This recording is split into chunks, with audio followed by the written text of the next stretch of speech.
Shane Gillis apologized to Bowen after SNL hiring controversy. Bowen didn't have much time to relish the announcement that he'd been hired as a Saturday Night Live featured player in 2019.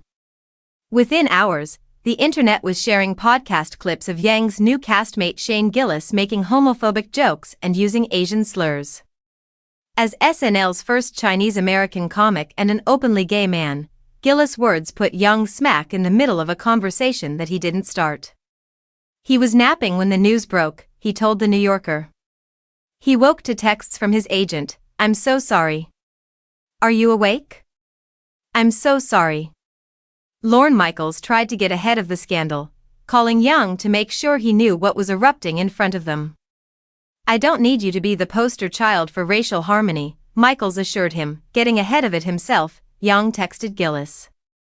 That prompted a call back from Gillis, who apologized to Yang for the furor.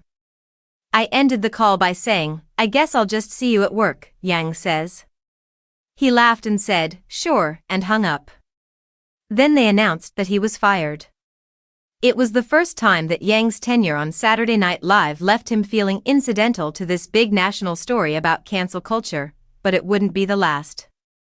A few seasons later, internet sleuths, OK, Cracked was on the case as well, were inspecting Yang's posture and placement on stage when embattled Dave Chappelle showed up for a surprise visit. While Yang undeniably appeared disgruntled that night, "I was just uncomfortable on other people's behalf," he said.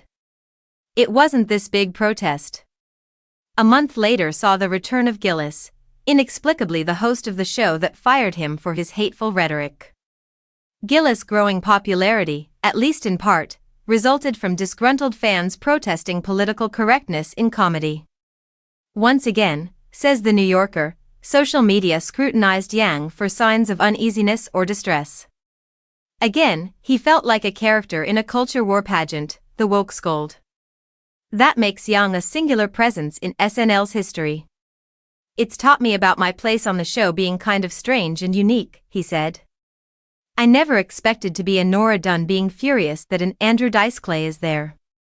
Dunn famously sat out Clay's hosting effort.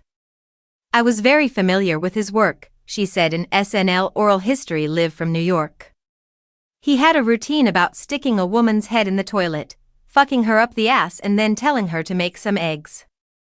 Where's the joke?" Dunn believes her protest was the reason she wasn't asked back for the following season. "I was very hurt by it," she said. "I felt betrayed." Despite all of the controversies, none of his own making, Yang still appreciates his SNL experience. "I hope this is not the Stockholm Syndrome talking," he says, "but it is still a great place to work."